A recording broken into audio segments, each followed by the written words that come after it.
Assalamu alaikum. In the last class, we discussed about the National Human Rights Commission. Okay, today we are going to discussing about the topic Directive Principles of State Policy. Okay, it is an important topic in this chapter. അതായത് കോൺസ്റ്റിറ്റ്യൂഷനുമായി ബന്ധപ്പെട്ട് നമ്മൾ പറയുന്ന സമയത്ത് important ആയിട്ടുള്ള ഒരു ഭാഗമാണ് directive principles of state policy. അതായത് മലയാളത്തിൽ അതിന് പറയുന്നത് നിർദ്ദേശക തത്വങ്ങൾ എന്നാണ് മലയാളത്തിൽ പറയുന്നത്. Okay, directive principles of state policy include the part 4 of Indian constitution. Indian ഭരണഘടനയിലെ പാർട്ട് 4-ലാണ് എന്തുൾപ്പെടുന്നത്?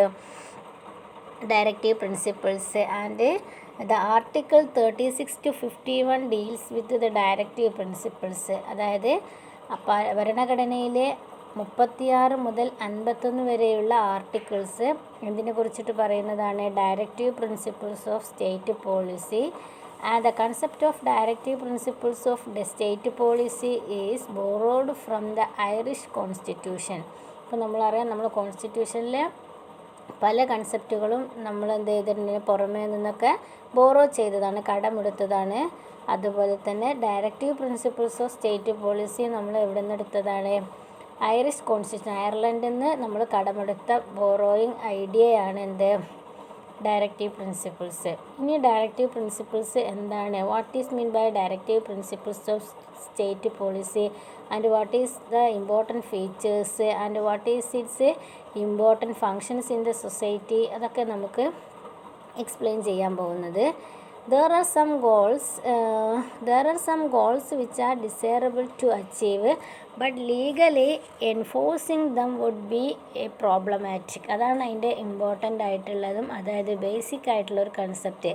അതായത് ഇത് നമ്മൾ എന്താണ്, ഡിസൈറബിൾ ഗോളാണ്, നമുക്ക് എന്ത് ചെയ്യണം, അച്ചീവ് ചെയ്യാൻ പറ്റണം, അച്ചീവ് ചെയ്യേണ്ട ഒരു ഗോളാണ്. പക്ഷെ അതിൻ്റെ പ്രോബ്ലം എന്താണെന്ന് വെച്ചിട്ടുണ്ടെങ്കിൽ but legally enforce them would be problematic. പക്ഷെ നിയമപരമായിട്ട് അത് നമ്മൾ എന്ത് ചെയ്യാം, സൊസൈറ്റിയിൽ നിർബന്ധമായിട്ട് നടപ്പാക്കാൻ നമുക്ക് അധികാരമില്ല. ലീഗലി അതെന്ത് ചെയ്യണം, അത് നമ്മൾ എൻഫോഴ്സ് ചെയ്യുന്ന സമയത്ത് അത് പ്രോബ്ലംസ് ഉണ്ടാക്കും. കാരണം ജുഡീഷ്യറിയുടെ ഭാഗത്തു നിന്ന് അതിനെന്തുണ്ടാവില്ല, ഒരു അത്ര സപ്പോർട്ട് ഉണ്ടാവില്ല. കാരണം അവർക്ക് എൻഫോഴ്സ് ചെയ്യാൻ പറ്റില്ല. പക്ഷേ അത് നമ്മൾ സമൂഹത്തിൽ എന്താണ് അപ്ലൈ ചെയ്യുകയാണെങ്കിൽ ഇറ്റ് ഈസ് വെരി ഗുഡ്, അത് നല്ലൊരു കാര്യം കൂടിയാണ്. അത്തരം കാര്യങ്ങളിലാണ് ഈ ഡയറക്റ്റീവ് പ്രിൻസിപ്പിൾസ് പറയുന്നത്. അതിലെ കണ്ടൻറ്റ് എന്താണെന്ന് പറയുമ്പോൾ നിങ്ങൾക്ക് ഒന്നും കൂടെ വ്യക്തമാകും. For example, the right to work is a highly desirable goal. അതായത് വർക്ക് ചെയ്യാനുള്ള അവകാശം, അല്ലേ? Right to work is a highly desirable goal, but it would be difficult for a developing country to effectively enforce it. അതായത് right to work എന്ന് പറഞ്ഞിട്ടുണ്ടെങ്കിൽ എന്തല്ല, ഒരു fundamental rights അല്ല. അതായത് ഒരു നമ്മുടെ പ്രാഥമികമായിട്ടല്ലെങ്കിൽ അടിസ്ഥാനപരമായിട്ടുള്ള ഒരു ഫണ്ടമെൻ്റൽ ആയിട്ടുള്ള അവകാശത്തിൽ പെടുന്ന കാര്യമല്ല, ഫണ്ടമെൻ്റൽ റൈറ്റ്സിൽ അത് പെടുന്നില്ല. പക്ഷേ അത് നമ്മൾ അങ്ങനെ നടപ്പാക്കുകയാണെങ്കിൽ എന്താണ്, സമൂഹത്തിന് വളരെ ഉപകാരമായിരിക്കും. കാരണം എല്ലാവർക്കും ജോലി ചെയ്യാനുള്ള അവകാശം, സ്ത്രീകൾക്കും അതുപോലെ തന്നെ പുരുഷന്മാർക്കും ട്രാൻസ്ജെൻഡേഴ്സ് അങ്ങനത്തെ വിഭാഗത്തിനൊക്കെ എല്ലാ മേഖലകളിലും തൊഴിൽ ചെയ്യാനുള്ള അവസരവും അവർക്ക് അതിനനുസരിച്ചുള്ള വേജസ്, വേതനങ്ങൾ, സാലറി കൊടുക്കുക, എല്ലാവർക്കും തുല്യമായിട്ടുള്ള സാലറിയൊക്കെ കൊടുക്കുക, എല്ലാവർക്കും തൊഴിലവസരങ്ങൾ കൊടുക്കുക, ഏത് സിറ്റുവേഷനിലും അവർക്ക് തൊഴിൽ ചെയ്യാനുള്ള സ്വാതന്ത്ര്യമൊക്കെ കൊടുക്കുക. പക്ഷെ അത് നല്ലൊരു കാര്യമാണ്. അങ്ങനെ സൊസൈറ്റിയിൽ നമ്മൾ അങ്ങനത്തെ ഒരു കാര്യം കൊണ്ടുവരുമ്പോൾ അത് സമൂഹത്തിൽ വളരെ മാറ്റങ്ങൾ ഉണ്ടാക്കും.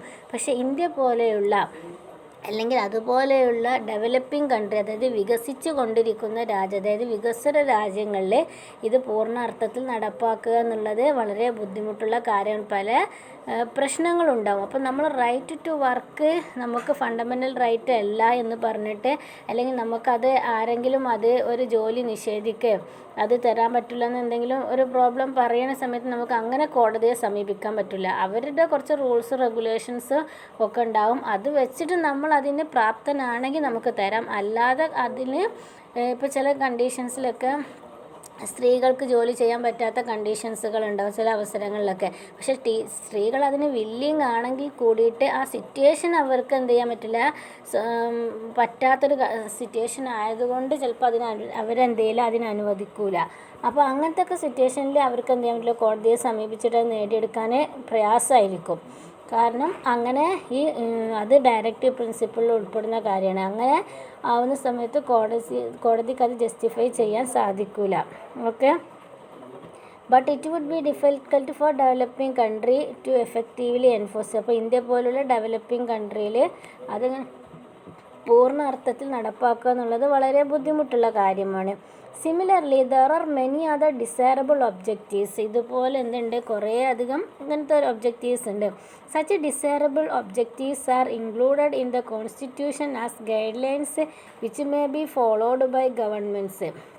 ഇങ്ങനെ കുറേ ഗൈഡ് ലൈൻസ്, കുറേ നിർദ്ദേശങ്ങൾ കോൺസ്റ്റിറ്റ്യൂഷനിൽ പറഞ്ഞിട്ടുണ്ട്. ഇപ്പോൾ ഈ റൈറ്റ് ടു വർക്ക് അങ്ങനത്തെ പല കുറേ കാര്യങ്ങൾ കോൺസ്റ്റിറ്റ്യൂഷനിൽ പറഞ്ഞിട്ടുണ്ട്. അതെന്താണ്, നടപ്പാക്കാൻ സമൂഹവും അതുപോലെ തന്നെ ഗവൺമെൻറ്റൊക്കെ ഇങ്ങനെ ബാധ്യസ്ഥരാണ്. നടപ്പാക്കിയാൽ എന്താണ്, നല്ല ഒരു വെൽഫെയർ സൊസൈറ്റി ക്രിയേറ്റ് ചെയ്യാൻ പറ്റും. ഓക്കെ,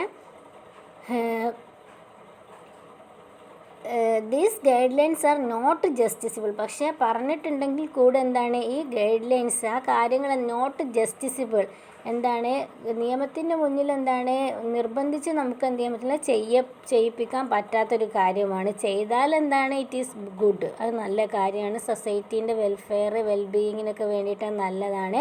പക്ഷെ നോട്ട് ജസ്റ്റ് നമുക്ക് ചോദ്യം ചെയ്യാൻ, നടപ്പാക്കാത്തില്ലെങ്കിൽ നമുക്ക് ചോദ്യം ചെയ്യപ്പെടാൻ അവസരം ഉണ്ടാവില്ല, അതിനുള്ളൊരു സ്കോപ്പ് അവിടെ ഇല്ല. അങ്ങനത്തെ കാര്യങ്ങളാണ് ഡയറക്റ്റീവ് പ്രിൻസിപ്പിൾസിൽ ഉൾപ്പെടുന്നത്. These means they cannot be enforced by the judiciary. Non justiciable എന്ന് പറഞ്ഞാൽ ഉദ്ദേശിച്ചത് എന്താണ്, it cannot be enforced by the ജുഡീഷ്യറിക്ക് എന്ത് ചെയ്യാൻ പറ്റില്ല, അത് എൻഫോഴ്സ് ചെയ്യാൻ പറ്റില്ല, അത് നടപ്പിലാക്കാൻ പറ്റില്ല. These guidelines R included in the constitution as A separate list. അപ്പോൾ ഇങ്ങനെ പറഞ്ഞ കുറേ ഗൈഡ് ലൈൻസ് ഉണ്ടല്ലോ, ഈ കാര്യങ്ങളൊക്കെ കോൺസ്റ്റിറ്റ്യൂഷനിൽ ഒരു സെപ്പറേറ്റ് ലിസ്റ്റിലായിട്ട് ഒരു പ്രത്യേക പാർട്ടിലായിട്ടാണ് ഉൾപ്പെടുത്തിയിട്ടുള്ളത്. This is called directive principle. അങ്ങനെ പറഞ്ഞ കുറച്ച് കാര്യങ്ങളുണ്ട്. ആ കാര്യങ്ങൾ പറയുന്ന പേരാണ് എന്ത്, directive principles of state policy. അതാണ് ഞാൻ നേരത്തെ പറഞ്ഞത്, it included in the part 4.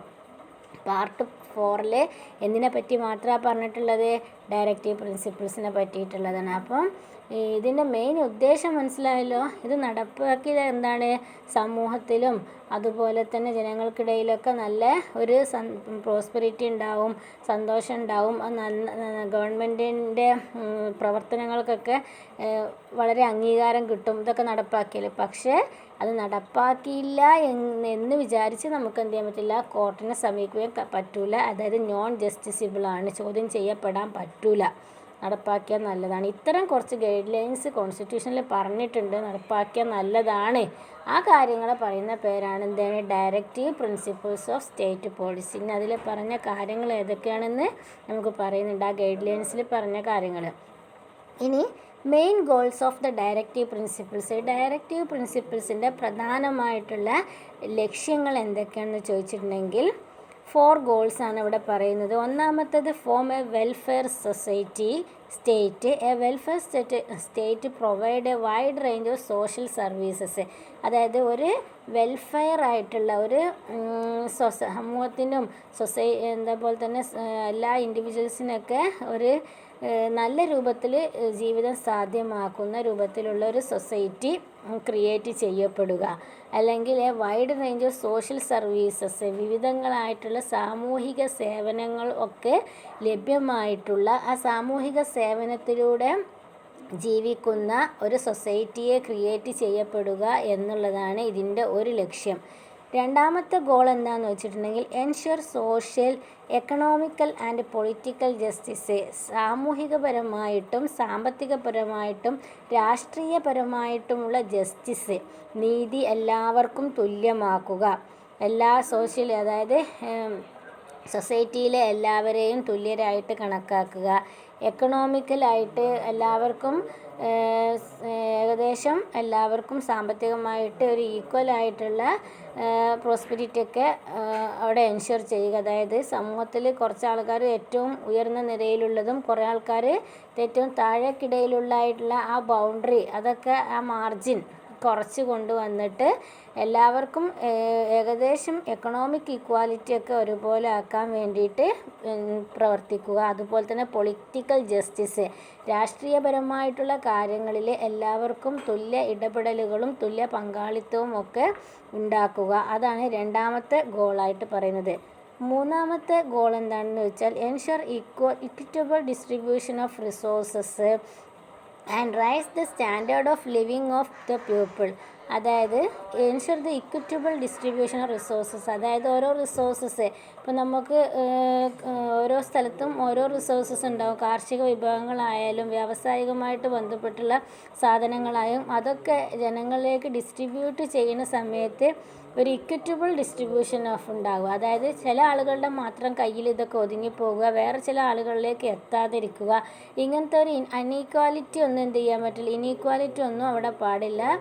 ഇങ്ങനെ എത്താത്തവരിലേക്ക് എത്താൻ വേണ്ടിയിട്ട് ഗവൺമെൻറ്റിൻ്റെ ഭാഗത്തു നിന്ന് പദ്ധതികൾ ഉണ്ടാക്കിയിട്ട് അത് എത്തിക്കാനുള്ള നടപടികൾ എടുത്തിട്ട് എല്ലാവർക്കും റിസോഴ്സസ് ഈക്വലായിട്ട് ഡിസ്ട്രിബ്യൂട്ട് ചെയ്യുന്ന ഒരു സിറ്റുവേഷൻ ക്രിയേറ്റ് ചെയ്യപ്പെടുക. This is the third goal of the directive principles of state policy.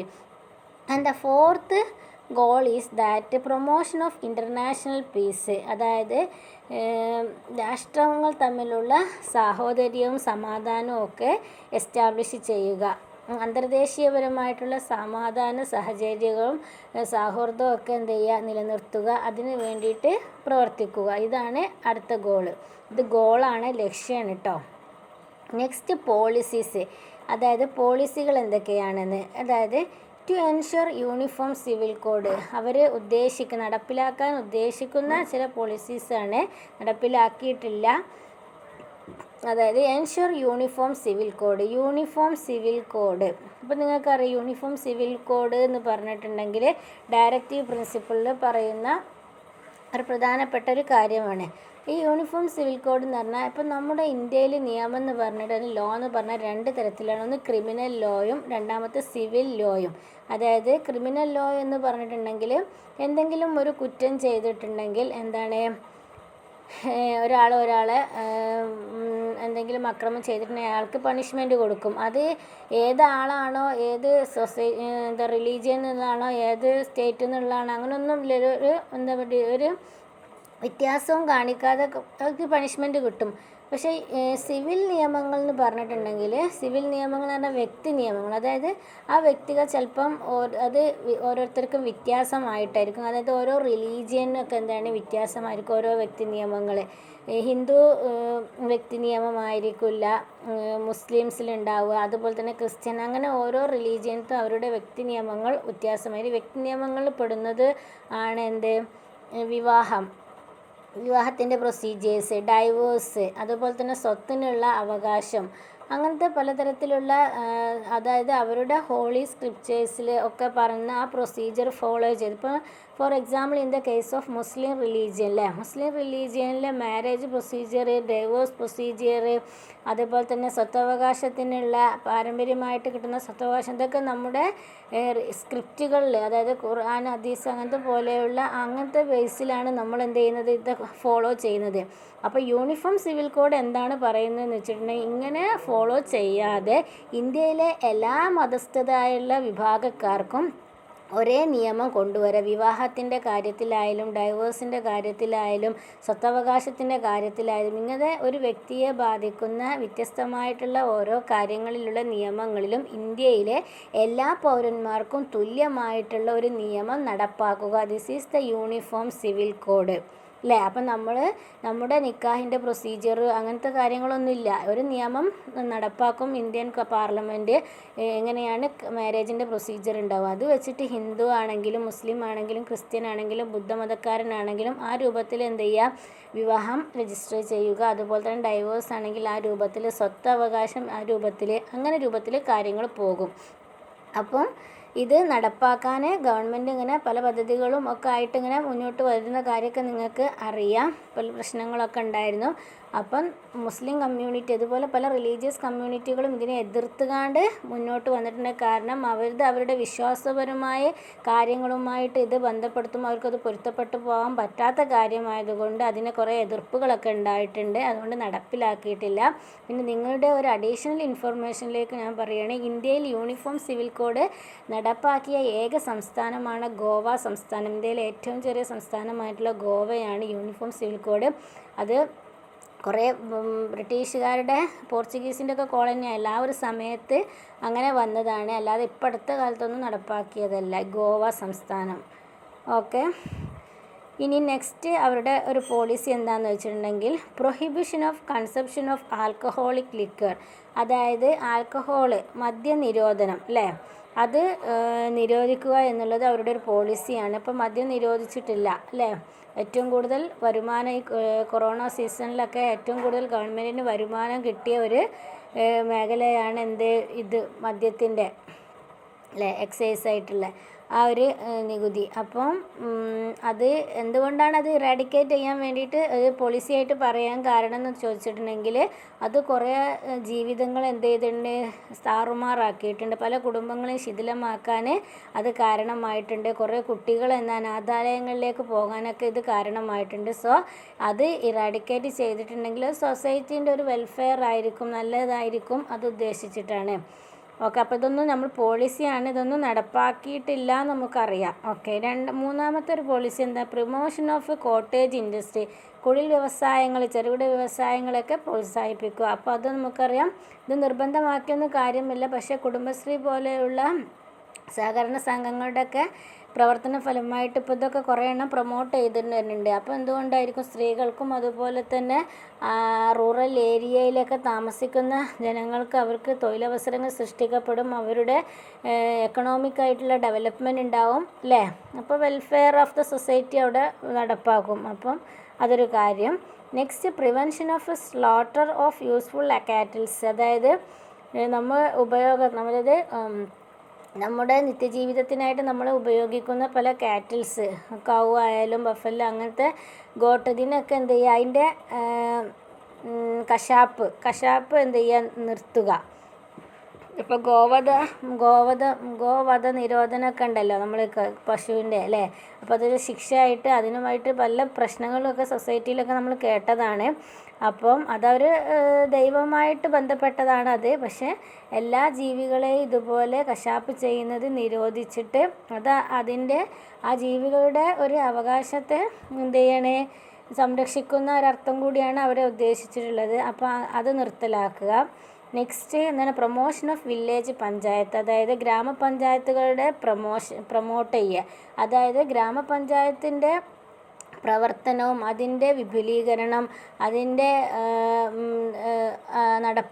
അതിലൂടെ നടപ്പാക്കുന്ന പോളിസീൻ്റെ കാര്യങ്ങളൊക്കെ കൂടുതലായിട്ട് ശ്രദ്ധിക്കുക.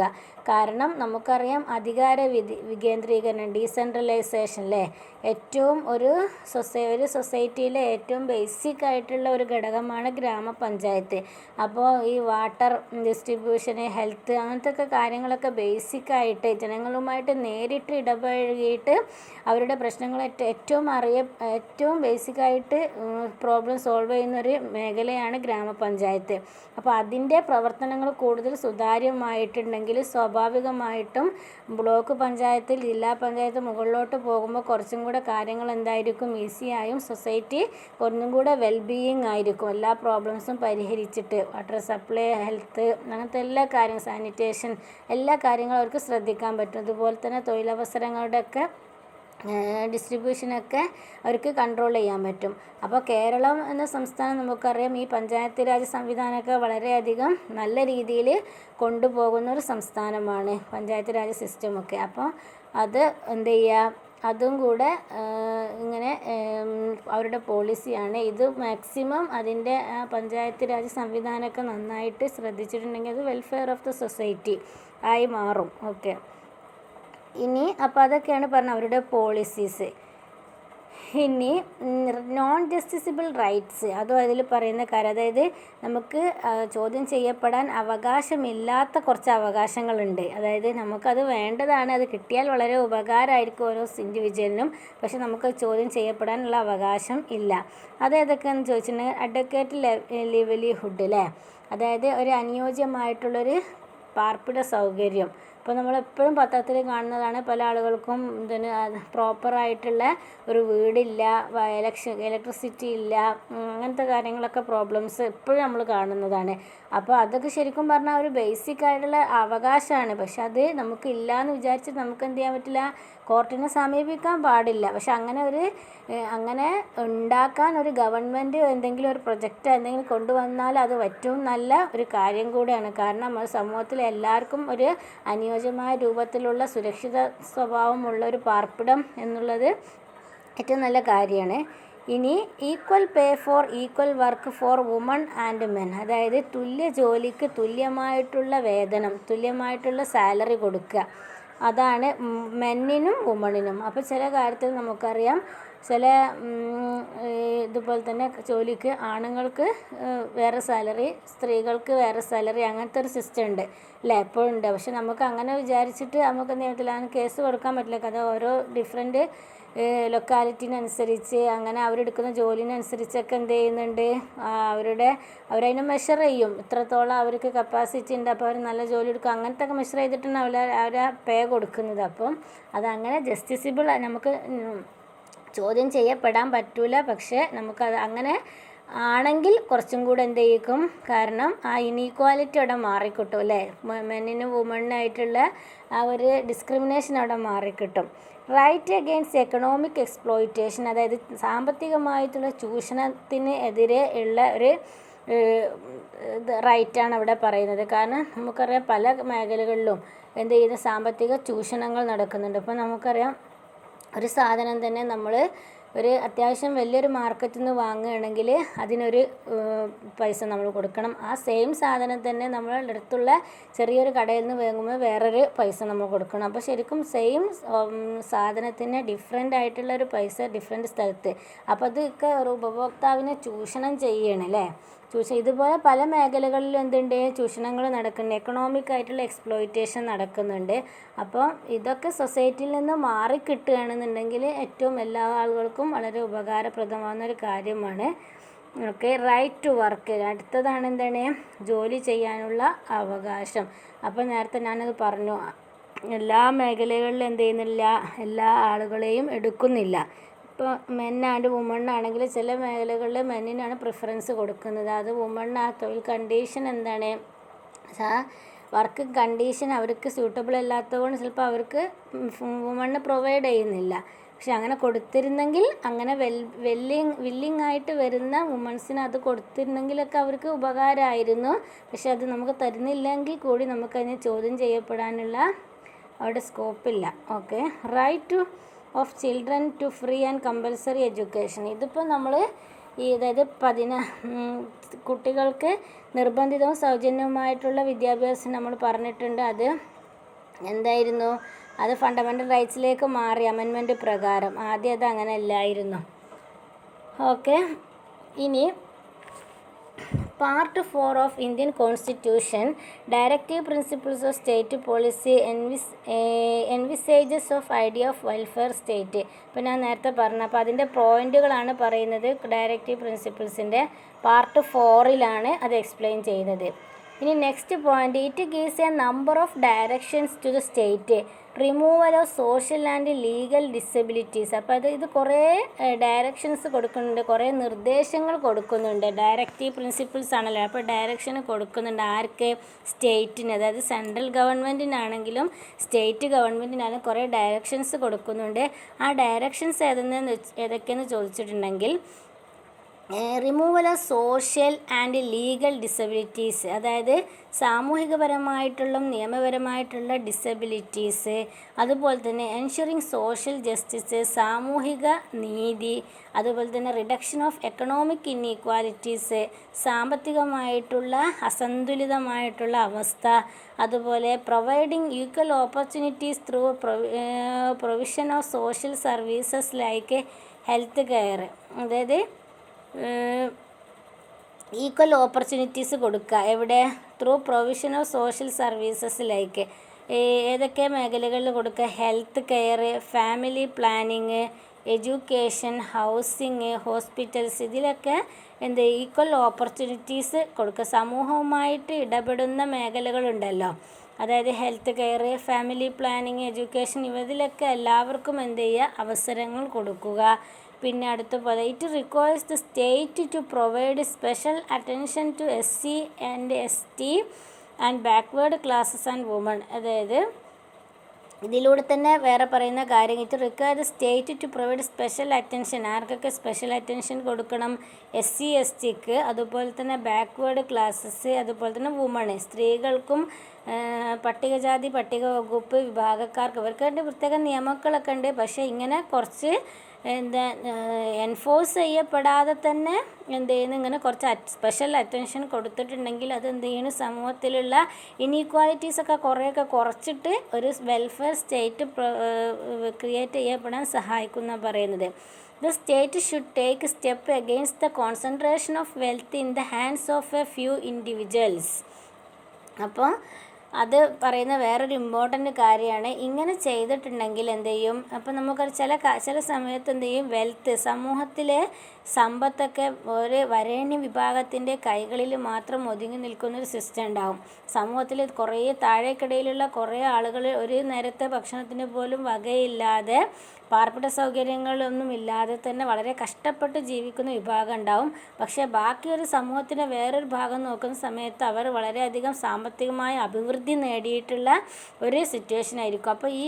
അപ്പോൾ എന്തുകൊണ്ടങ്ങനെ സംഭവിക്കുന്നത് വെച്ചിട്ടുണ്ടെങ്കിൽ സ്വത്തൊക്കെ സാമ്പത്തികമായിട്ടുള്ള ആ കാര്യങ്ങളൊക്കെ കുറച്ച് ആൾക്കാരുടെ കയ്യിൽ മാത്രം ഇങ്ങനെ ഒതുങ്ങി നിൽക്കുക. ഗവൺമെൻറ് ഇത് ഇവരിൽ നിന്ന് ടാക്സ് അങ്ങനത്തെ വഴിയൊക്കെ പിടിച്ചെടുത്തിട്ട് സൊസൈറ്റീൻ്റെ താഴേക്കിടയിലുള്ള ആളുകളുടെ വെൽഫെയറിന് വേണ്ടിയിട്ട് വേറെ ഫണ്ട് രൂപത്തിലേക്ക് ഉപയോഗിച്ച കുറേ കൂടെ ഈ വെൽത്ത് ഒരു വിഭാഗം ജനങ്ങളിൽ മാത്രം കോൺസെൻട്രേറ്റ് ചെയ്യുന്നത് ഒരുവിധം പരിധി വരെ തടഞ്ഞിട്ട് സൊസൈറ്റിയിലെ എല്ലാവർക്കും ഉപയോഗപ്രദമാകുന്ന രൂപത്തിൽ ഇതിനെ മാറ്റാൻ പറ്റും. അപ്പോൾ ഇതൊക്കെയാണ് ചെയ്യുന്നത് ഈ ഡയറക്റ്റീവ് പ്രിൻസിപ്പിൾ കൊണ്ട് മെയിനായിട്ട് ഉദ്ദേശിക്കുന്നത്. ഇനി article 38 direct the state in its legislative policy to promote the welfare of the people by securing social order in which justice, social, economic and political shall inform all the institutions of national life. അതായത് ഞാൻ പറഞ്ഞു article 36 മുതൽ article 51 വരെയാണ് പറയുന്നത്, directive principles of state പോളിസിനെ പറ്റി പറയുന്നത്. അതിൽ തന്നെ ആർട്ടിക്കിൾ 38 ആണ് ഈ വെൽഫെയർ ഓഫ് ദ സ്റ്റേറ്റിനെ പറ്റിയിട്ട് പറയുന്ന ആർട്ടിക്കിൾ. അപ്പം ഞാൻ പറഞ്ഞ നമ്മൾ കുറച്ച് കാര്യങ്ങളുണ്ടല്ലേ മുമ്പ് പറഞ്ഞത്, ഈ ഓരോ വെൽഫെയർ ഓഫ് ദ സ്റ്റേറ്റ് ഇതൊക്കെ ഏത് ആർട്ടിക്കിളിൽ ഉൾപ്പെടുന്നതാണ്, ഡയറക്റ്റീവ് പ്രിൻസിപ്പിളിലെ ആർട്ടിക്കിൾ 38 ഉൾപ്പെടുന്നതാണ് ഈ വെൽഫെയർ ഓഫ് ദ സ്റ്റേറ്റ് എന്നുള്ള അതിൽ പറയുന്ന അതിൻ്റെ കുറേ കാര്യങ്ങൾ. അപ്പോൾ ഇതാണ് ഇതിൽ പ്രധാനപ്പെട്ട. ഇതിൻ്റെ കുറച്ചും കൂടെ കാര്യങ്ങളുണ്ട് ഡയറക്റ്റീവ് പ്രിൻസിപ്പിൾസിൽ, അത് നെക്സ്റ്റ് ക്ലാസ്സിൽ നമുക്ക് കണ്ടിന്യൂ ചെയ്യാം. അപ്പം ഇതിൽ പ്രധാനമായിട്ട് പഠിക്കാനുള്ളത് ഏത് പാർട്ടാണ്, ഏത് ആർട്ടിക്കിളാണ്, ഏത് കോൺസ്റ്റിറ്റ്യൂഷനിൽ നിന്ന് ബോറോ ചെയ്തതാണ്, അതിൻ്റെ മെയിൻ ഗോൾ എന്താണ്, പോളിസീസ് എന്താണ്, ആ കാര്യങ്ങൾ പഠിക്കുക. ഓക്കെ.